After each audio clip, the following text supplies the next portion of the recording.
Benedicite, mucha paz. Soy el Padre Julio desde el Eremitorio Emaús de la Iglesia Antigua Diversidad Cristiana. Finalizando el capítulo sobre la simplicidad en la oración de Jesús, del libro El arte de la oración del Igumeno Charitón, donde nos comenta los escritos de el Padre Teófano el Recluso. Vamos a estar hoy deteniéndonos y ya finalizando este capítulo en el tema de la humildad y el tema de la contrición, que ambas están profundamente asociadas.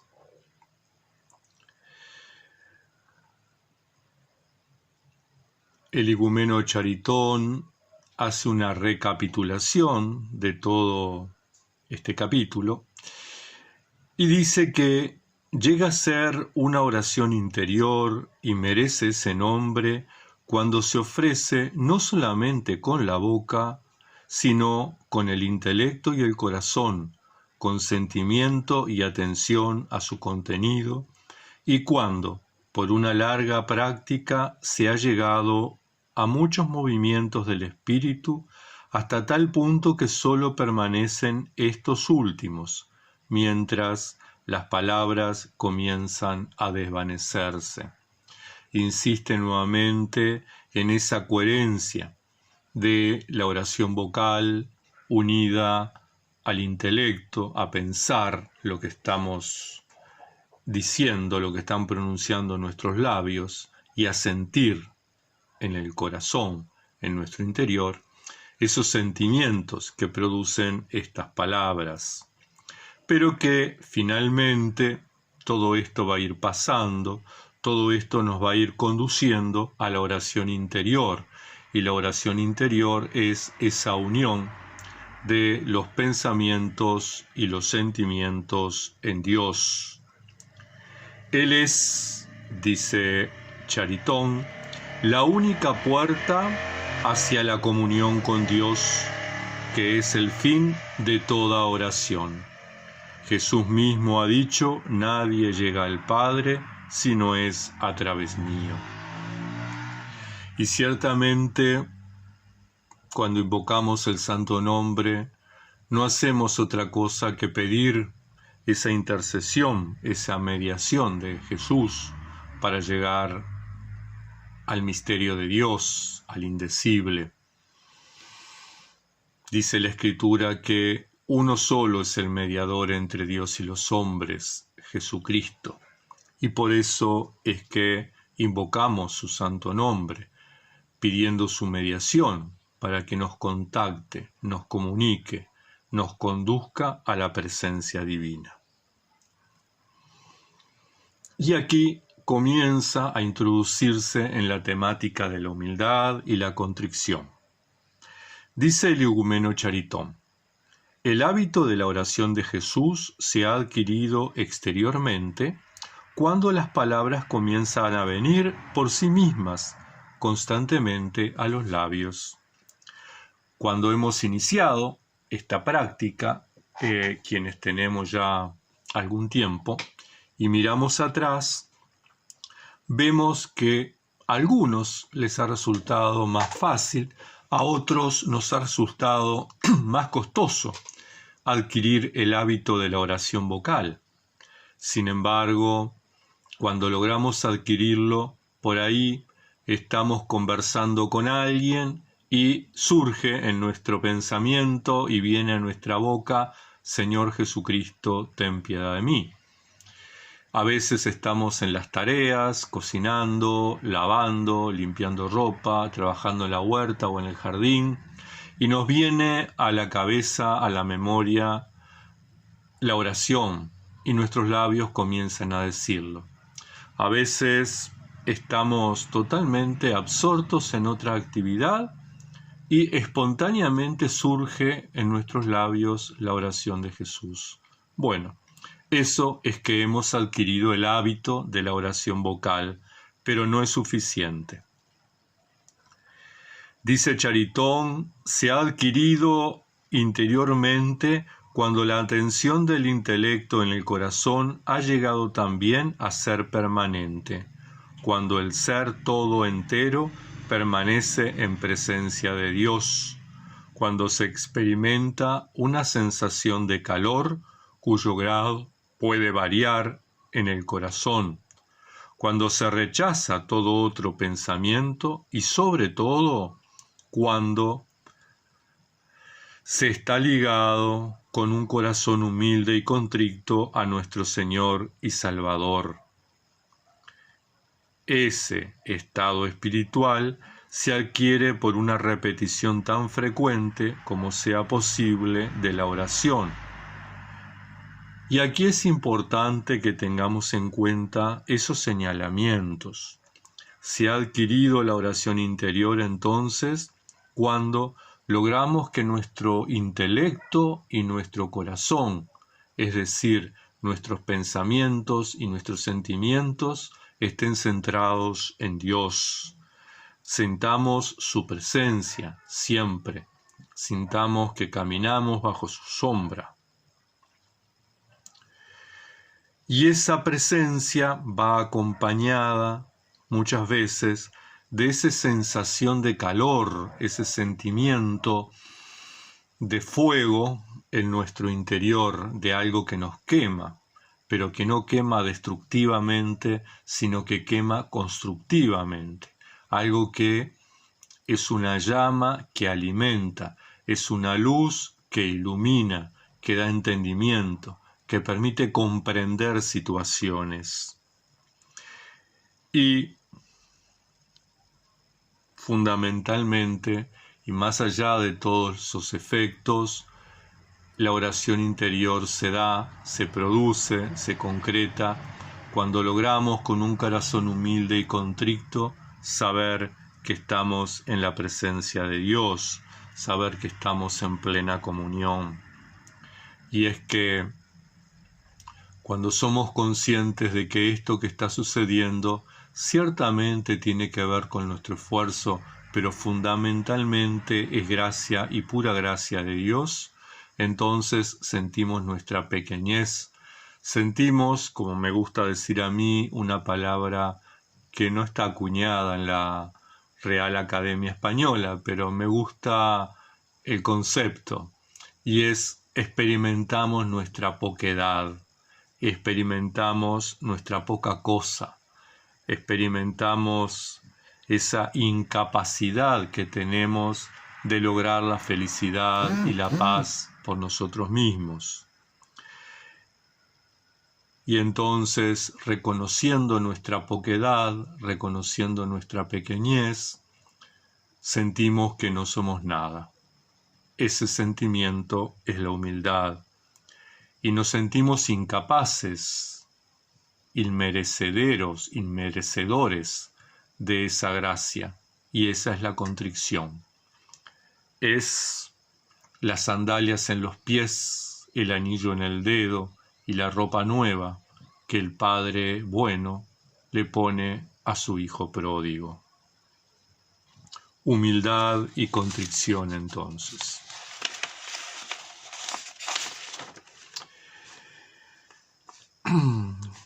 Cuando la llama del deseo de Dios comienza a arder sin interrupción en el corazón, dice el igumeno Charitón, se experimenta un sentimiento de paz interior en el alma, mientras que el intelecto se acerca a Dios con humildad y contrición. Y ciertamente esta humildad, esta contrición, este sentimiento, este deseo de estar en presencia de Dios, es la actitud, es el sentimiento, es el deseo que tuvieron los discípulos en el monte Tabor. Señor, qué bien que se está aquí. Es el sentimiento del salmista. Tu presencia es mi descanso. Tu presencia es mi gozo. Tu presencia es mi paz. Tu presencia me consuela. Entonces, tengamos en cuenta que humildad y contrición son el producto también de nuestro intelecto unido a nuestro corazón, de nuestros pensamientos unidos a nuestros sentimientos. Ante la presencia del indecible, solo nos cabe la actitud de Moisés, postrarnos con el rostro en tierra.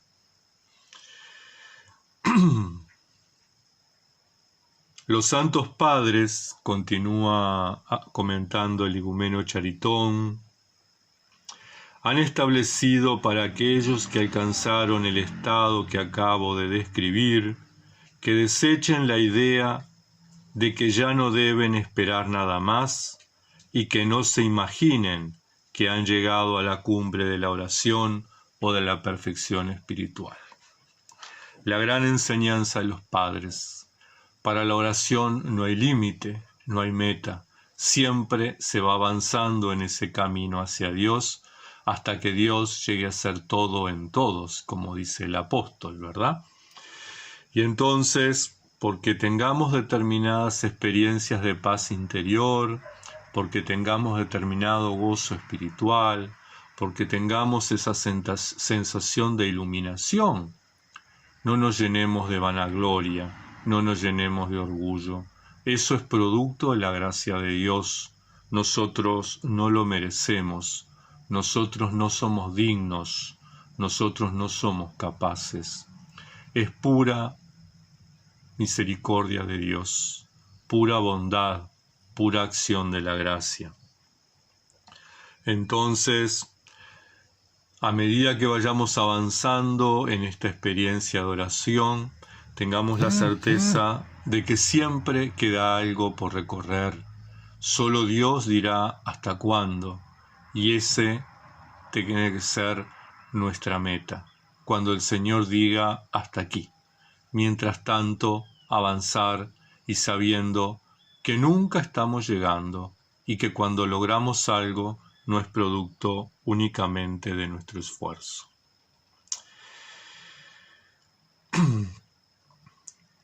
Para evitar estos errores, el igumeno Charitón nos señala 3 puntos importantes, 3 herramientas, 3 instrumentos. En primer lugar, consejo de alguien experimentado, un padre espiritual o un confesor, un hermano que tenga las mismas disposiciones y tenedlo al corriente de todo lo que suceda en vuestra vida de oración. Y esto es bien importante. Cuentan que los discípulos del padre José Lesicasta en el Monte Athos, todas las tardes iban a confesarle al Padre sus sentimientos. Confesarle no en el sentido de el acto penitencial, sino contarle, confidenciarle la experiencia de fe, la experiencia de oración de ese día. Una enseñanza que también está muy marcada en los apotegmas de los padres, ¿verdad? ¿Cuántas veces leemos en los apotegmas a los discípulos abriéndole el corazón a su Padre espiritual? Por eso es importante que busquemos un Padre espiritual, que no nos confiemos en nosotros mismos, que no confiemos este proceso de oración en cualquier persona. Tenemos que orar. Dice San Nilo de Sora que en esta búsqueda del Padre espiritual, mientras que no lo logramos, mientras que no lo obtenemos, pidamos la asistencia del Espíritu Santo. ¿Qué mejor que Él para guiar nuestro proceso? Pero eso tiene que ir acompañado de un proceso de discernimiento. ¿Cuántas veces le atribuimos al Espíritu Santo, le atribuimos a Dios cosas que son nuestras, ¿verdad? Entonces, necesariamente tenemos que hacer ese proceso de discernimiento. La segunda cosa que plantea el igumeno Charitón, la segunda herramienta o instrumento, es que en cuanto a vosotros, dice, actuad siempre con una gran humildad y una perfecta simplicidad, sin atribuiros ningún triunfo. Sabed que el verdadero triunfo es totalmente interior, inconsciente, y se produce tan imperceptible como el crecimiento del cuerpo humano. Qué importante, ¿verdad? Nada atribuirlo a nosotros mismos, no confiarnos en nosotros mismos, no creer que somos capaces. Por eso es tan importante la orientación de un padre espiritual, ¿verdad? No tener la certeza, la seguridad en nosotros, sino en Dios. Y saber que todo nuestro proceso está guiado por el Espíritu Santo. El tercer punto que plantea el igumeno Charitón está vinculado a la vanagloria, a la prevención de la vanagloria, y dice así: si escucháis pues una voz interior deciros allí está, comprended que es la voz del enemigo, que os muestra un espejismo y no la realidad. Es el comienzo de una ilusión. Haced callar esa voz inmediatamente, de lo contrario resonará en vosotros como una trompeta, inflándoos de vanagloria. Cuentan los padres que a medida que uno avanza en ese proceso espiritual, en ese proceso de la oración, en realidad lo que nos sucede es que no logramos identificar los logros. Logramos solamente sentir una cierta paz y un cierto temor de no estar haciendo lo correcto. Por eso la orientación del Padre Espiritual. Por eso la oración y la asistencia del Espíritu Santo. No nos sentimos seguros, no sentimos que vayamos cumpliendo metas, no experimentamos logros. Y sin embargo, todo ese proceso se va dando en el interior, a medida que vamos avanzando, experimentamos que estamos detenidos, o, como aquello de San Juan Bautista, es necesario que Él crezca y para eso yo tengo que disminuir. Entonces se siente una disminución, se experimenta una cierta incapacidad, un cierto congelamiento del proceso, ¿verdad? Y no por eso es que estamos cerrados, sino que es Dios que nos ayuda a que no nos inflemos, a que no nos llenemos de orgullo, de soberbia y de vanagloria por nuestro crecimiento espiritual. Y en esta línea también insiste el igumeno Charitón que es necesario comprender que el signo auténtico del esfuerzo espiritual es, de alguna manera, el precio que se paga a través del sufrimiento.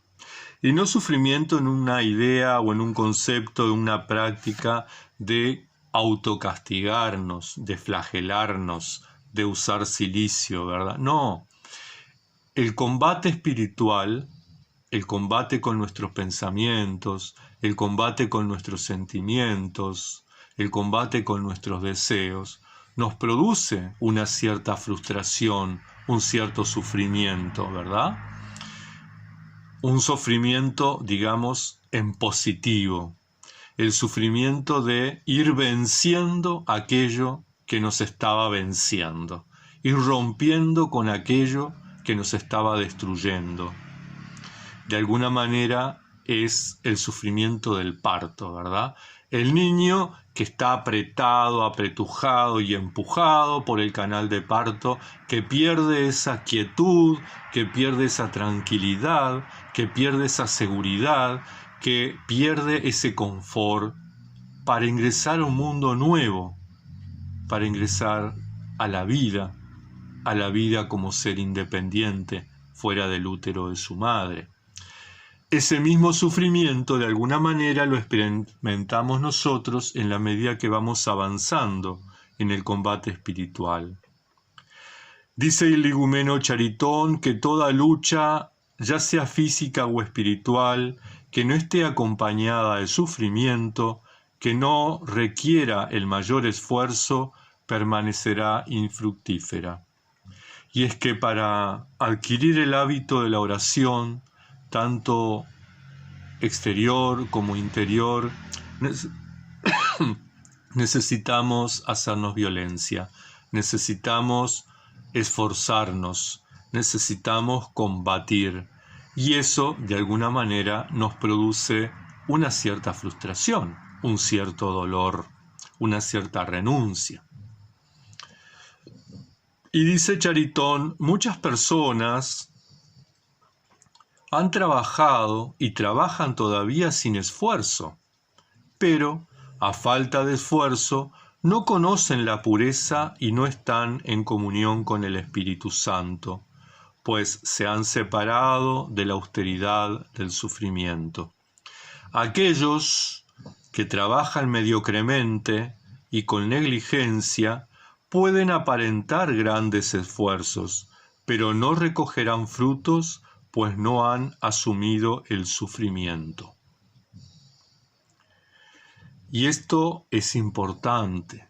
Yo puedo experimentar determinadas cosas, pero puedo vender, entre comillas, espejitos de colores.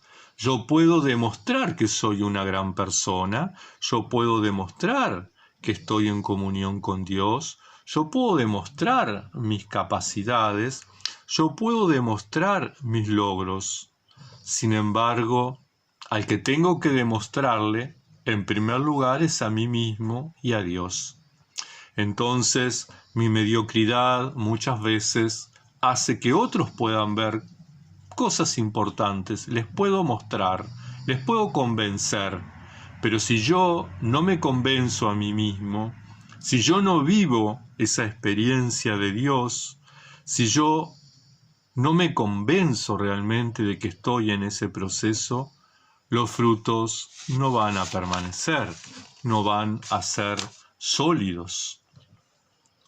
Por lo tanto, hermanas, hermanos, trabajemos durante nuestra vida, durante toda nuestra vida, en este camino de oración a través de la humildad, a través de la contrición, a través del combate espiritual, sabiendo que nosotros no podemos, que nosotros no somos nada, que nosotros somos incapaces, que solamente ponemos las ganas, el deseo y un poquito de esfuerzo. Todo lo demás es obra de Dios. Que la Santa Madre de Dios les acompañe y les proteja en este camino, les llene de humildad, les llene de contrición y les permita llegar al Señor con un corazón humillado. Muchas bendiciones.